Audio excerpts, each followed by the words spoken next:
your name? So my name is Ananya Avasthi. Introduce yourself in detail. So my name is Ananya Avasthi. I'm from Indore, Madhya Pradesh. I've studied law and graduated in law from National Law Institute, University, Bhopal. Thereafter, I started preparing for civil services. This is my second attempt and first time before the board. Also, my interests include photography and participating in moot court competitions. Apart from that, I'm looking forward to this opportunity today. Why you have done LLB? So, because when I was in 11th and 12th standard, I came across this exam called CLAT, and I went through the syllabus and I thought that this is something interesting because it had important subjects like constitution and other legal provisions which a citizen should read. So, I developed my interest in it. Then how the interest lost? So, I won't necessarily say that my interest in the legal field has been lost. Rather, I'll say that I would like to apply my legal knowledge in the civil services field because the work of the executive is to implement laws and at the senior level make policy decisions. Also, sir, every act is supplemented by a subordinate legislation. So, and that is framed by the executives. Hence, I don't think I will be moving away from my field in any way. And you want to join civil services? Yes, sir. What do you think? What is civil services actually meant to you? So, civil services to me means being given the responsibility to implement the policies, the government laws, the government policies and the acts. Also, bringing a social transformation through the resources one has at its disposal.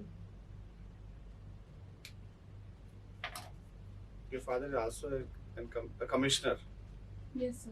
So you belong to the background of administrative officers. Yes, sir. How it helps a student? अगर कोई उस background से हो तो civil services में आना उसके लिए कितना इजी है, क्या हेल्प मिलता है? So I won't necessarily say it's easy because everybody is given an equal opportunity before this exam, and this exam does not discriminate. But what I can say from my experience is that during my childhood years, my father had an influence in before in deciding whether I should appear for this examination or not. So he had an indirect influence on me. Also, sir, I know that everything is not that flowery which it looks from outside. One has his or her own sets of challenges, stress, etc. So I think that I know I won't say I'm fully aware, but I have a slight idea about what the job is all about, and it's not a cakewalk. Ananya, Yes, sir. you have law as an optional. Yes, sir. What is your priority? IAS, IPS? Sir, Indian Administrative Services. Good. In which law, power of executive magistrates and appointments is provided? So under CRPC. Which section? So I'm not aware of the section. Okay. An executive magistrate has more power than a police officer when we talk about arrest. Is it true or not? So I'm not sure. So executive magistrate in terms of arrest. Yeah, I'm asking about the arrest power of executive magistrate. So I'm not sure. Okay. What are various kinds of punishments So given under IPC? yes, sir. So death penalty is one. How many are there? So 5. Are you sure? So death penalty, life imprisonment. Imprisonment are of 2 kinds: simple and rigorous. These are 4. Forfeiture of property and fine. So 6. What is section 61 of IPC? So I'm not aware of this. It is about repealment. Sorry, sir. It is about repealment. Repeat. The section has been repealed. So it's about transportation of life. No? No. No. Forfeiture of property as Yes, a sir. punishment has been repealed in 1921 and it is provided under section 61. And if it has been repealed, how it is a kind of punishment? So from my limited information, Okay, tell me a section in which forfeiture of property as a punishment is provided. Any offense. to your mind? So I think one of the offences against high dignitaries of governors and president. Where is the section? So section I'm not. Give me good reference with because I have IPC with me. If you want to see after the interview, you can look at the Indian Penal Code and that. Okay, what is doctrine of proximity of an offense? So it is related to abetment of offence. Proximity. No. So There is a chapter which is dedicated to the proximity of offense. Entire chapter. No. Which chapter is it? Proximity of offence. Yes. What proximity means according to you? So the close nexus Yes. between It is nearness. nearness. Means after which the offense itself exists. Before offense, what is the action? Is it abetment? Always. So under abetment there is a doctrine of proximity which is applied. So I was telling in that context. Okay, what is abetment? So instigating, inciting, helping a commission of crime. So that. How a person can abet the other? What are the three ways provided in section 107, chapter 5 of IPC? So under section 307. 107. Sorry, I'm sorry. Sir. No worries. 107. One is by conspiracy, other Yes. is by instigation, and third is by incitement. Is there any difference in between criminal conspiracy and abetment by conspiracy? So in criminal conspiracy, the mere agreement is is an offence and punishable under law. Mhm. However, in abetment, an act has to be done, and an act has to be done on the basis of that agreement. Means the person who has been abetted by the abetter must have an overt act. You want to say that Must have done something. the person who has been abetted, Yes, sir. if he is not going to do anything, the offense has not been committed. Are you sure? So mere agreement is not punishable under. Means, for example, A abetted B to commit murder of C. Yes, sir. B refuses it. He says that no, I am not going to do this. Offense has been committed or not? So under conspiracy, there. I am asking about abetment. Leave conspiracy. So I'm not sure. I'm not sure. Okay. What are the theories of punishment? Last question from my side. So there are various theories like reformative theory, Mhm. retributive theory, Mhm. deterrence theory, And and there is a special theory of punishment provided in IPC, that is expiatory theory of punishment. Have you heard about it? sorry, sir. Expiatory theory of punishment. Under IPC. Yes. So I haven't heard about it. Sorry. Okay. Since you are a law student and your father is labor commissioner, I suppose, Yes, sir. can you suggest me some of the labor reforms which have taken place recently? So recently, the four codes on labor laws have been proposed, and labor law, code on wages have been passed. Also, code on industrial relations is in the pipeline. Apart from that, sir, employment, fixed term employment the act has been passed, which says that if all establishments have the right to employ fixed term employees, that is, they are in the form of contract workers, that of regular employees, but the tenure of their service will be limited. Apart from that, sir, under Code of Wages, a national floor wage has been stipulated, which will ensure that both the concerns of industries as well as laborers are taken care of. Apart from that, we have moved towards e-inspection system where randomized labor inspectors cannot enter premises on their at their own will. Rather, it will be randomly allocated so that it reduces the chances of corruption by the labor inspectors. One more thing I wanted to know. You have pursued PLLB. Yes, sir. It has been long. The infrastructure of law education has changed. 5 years integrated law. Can you suggest few more reforms which are presently required in the field of law education? Yes, sir. So first of all, law students should be motivated to do pro bono work. So during my tenure in the law school, I realized that the access to legal services is almost absent in rural areas, and especially the situation becomes worse when it comes to tribal areas. So law students should be encouraged to go and serve in remote areas so that people who are actually in need of their services, who actually need to go to the courts for enforcement of their rights, should get an opportunity to do so. So apart from that, so it is very important that legal universities are institutions of research rather than just teaching and education of law, because law is a medium through which we can transform the society. And if because of we are in the era of industrial revolution 4.0, law and technology don't necessarily go hand in hand always. So with the dynamic changes happening around us, for example, the artificial intelligence, for example, blockchain technology, we don't have enough regulations. And if the right minds research on it, come up with suggestions on these regulations, I think uh, India will not lag behind in this technological advancement race. Okay, who has said that law is a medium of social transformation? I cannot. Theory of social engineering, given by whom? No. Have you heard about Roscoe Brown?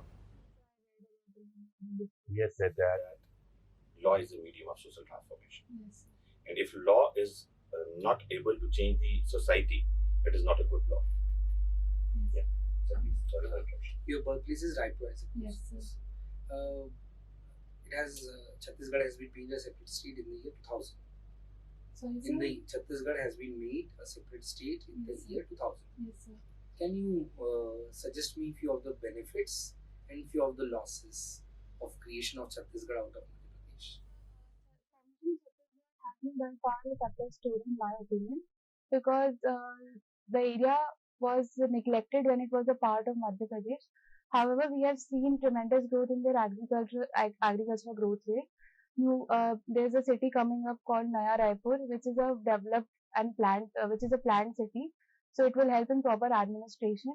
Also, sir, the neglected areas uh, of like of Bastar, or thick forest areas where there is a problem of Naxalites and a lot of tribal population resides there. It is being paid attention to. So these are the positive changes which have come after Chhattisgarh was formed as a new state. Apart from that, so the per capita income has increased. I don't remember the exact figures, but it has increased substantially, indicating towards the economic growth. However, sir, the problems which any new state can face uh, in the initial years, sir, is the setting up of proper administrative machinery. For example, if we see that it takes time to set up a capital, to set up the administrative infrastructure like buildings, staff, recruitment of staff. Then there's dispute between division of staff between erstwhile Madhya Pradesh and the newly formed Chhattisgarh government. So these are a few logistic changes. Also, sir, it can fuel up the regionalism feeling in other parts of the country. Like there, recently the Bodoland issue has been solved, but it was not unresolved for many years. So then it can also lead to subnationalism, which can goes against the entire national interest. And the devolution of funds from center can be used for more for revenue expenditure, because the administrative costs increase and the capital expenditure gets reduced. So these are the shortcomings. However, if for administrative convenience and for the overall development, it is needed that a smaller administrative unit or a state has to be formed. It should be formed. What is your choice? Madhya Pradesh or Chhattisgarh? So my favorite is Madhya Pradesh, so that is my first choice. No, sir, because I have lived mostly in Madhya Pradesh. ठीक है. Again, one more related aspect. You belong to Indore, Yes, sir. and from Indore, that to a locality called Sudamanagar. Yes, sir. Okay. Earlier, Sudamanagar has been considered as the biggest illegal settlement. Okay. And presently, on the other hand, we see Indore as the cleanest city. Okay. There are two paradoxes. Things have changed a lot. What do you think about what is the state of affairs of urban planning in India, where we are heading? So urban planning is one area which I feel that it needs more attention. And in the past years, through missions like Swachh Bharat, Amrut Mission, and Smart Cities Mission, we have progressed towards the right direction. However, sir, if you look at countries like China, or if we look at other countries, they have one center, one urban center, which is extremely planned. It's the center of economic activity. But India, we just have Mumbai, that is, it is filled with slums, etc. So, sir, I believe that we need to, because urban centers are the main source of economic activity and they're the engines of growth. And most of the revenue collected by the state governments as well as the state central government is from these urban centers. They are the people. They are the places from where employment is generated, and it absorbs the disguised unemployed population from the rural areas. So we need to make good cities which provide good law and order, which provide a good infrastructure where women are safe, and which are disaster resilient. So I believe that current state of affairs uh, is we are lagging behind, because according to a World Bank report, 50% of the population of India by 2050 will reside in urban areas. So we need to concentrate more on urban cities. So much more is Yes, needed to be sir. done. You understand that. What makes what is the reason time and again Indore has been judged as the number one city, cleanest city? What is the reason behind this? Driver of this achievement is the people's participation and the citizen awareness, because no scheme, no government policy, and no initiative is successful without people's participation, and more importantly, their feedback. So uh, they are the main reason behind it. Apart from that, the steps which have been taken to facilitate citizens to achieve these goals are door-to-door segregated garbage collection, and ensuring that there are sufficient number of garbage collecting wagons around the city. So apart from that, we have garbage treatment plants where there's waste segregation. The waste which can be recycled is recycled. Tiles are made from plastic. We are also moving towards techniques of bioremediation and biomining, which are important to decomposed organic waste. Also, sir, we are processing the waste and making biogas. So these are a few initiatives, but largely it has been possible because of citizens' cooperation. Last question from my side. Mm, some other kind of connection with Satya Sai you have. Okay. What are your views on Sri Satya Sai, Dr. Pardiwale? He has been a bit controversial. What do you think personally? My school, Sri Satya Sai Vidya Vihar, has had a huge impact on me, and everybody under Article 25, everybody has a right to profess, propagate, and practice any kind of religion, and also they have an option to become an atheist. So personally, I don't associate men with divine characteristics. However, I appreciate the facts of social work.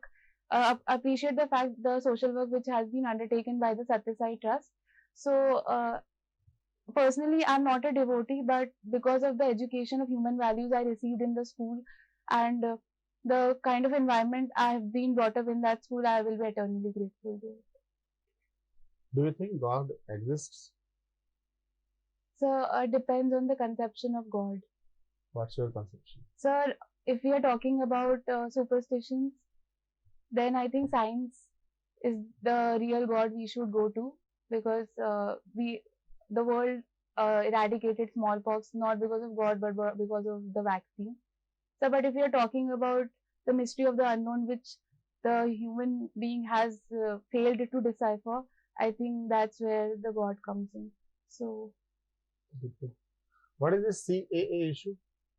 so the Citizenship Amendment Act is an amendment to the Citizenship Act 1955, which states that persecuted minorities from six religions from three states of Bangladesh, Pakistan, and Afghanistan will be given citizenship if they have entered India before 31st December 2014. So the criteria for naturalization has been relaxed for them from 11 years to 5 years. Simple as that. Yes, sir. Why this controversies there? Shaheen Bagh incidents is there. I believe that there has been a lack of communication and also some rumor mongering to instill fears among the minority. Where is this Shaheen Bagh? What especially? So this has been going on for almost 45 days, mainly led by women. Against the think CA. Those women are empowered women? So they have all the rights to give voice to their opinion under Article 19. So if women are coming forward to voice their concerns, I don't condemn it. Because it and Then how they are and, doing? How they are driven by rumors? so we need to communicate with them as citizens. They have right to protest, but they should, however, it should be ensured that proper nuance of the Citizenship Amendment Act, also and nuances of the Citizenship Amendment Act, and also assuaging the fear that it is inapplicable to the Indian citizens. So I think that is very important. Can any person protest against law of the land? Is he having any kind of right So a citizen has a right to to protest against law of the land? Are you sure? not present but show his or her concern They are and voice protesting. her They are opinion. protesting. What they are doing is dharna, Yes, sir. and they are overawing what central government. Is it legal? Think again. The overall central government is an offense under IPC, Yes. but cannot be just being having a disagreement with the government. It has to be associated with some kind of violence, etc. Because otherwise, it can be misused. What's your opinion for CA? So first of all, it is inapplicable to citizens of India, and it is a law made on humanitarian grounds. So it becomes. So I think it is a good piece of legislation. Can you differentiate between punitive detention and preventive detention? So Punitive detention. yes, sir. So preventive detention is one which takes us before the crime or offense has taken place. However, punitive detention is post the commission of crime. The Shaheen. Shaheen Bagh में कौन सा detention हो सकता है? So Shaheen Bagh, the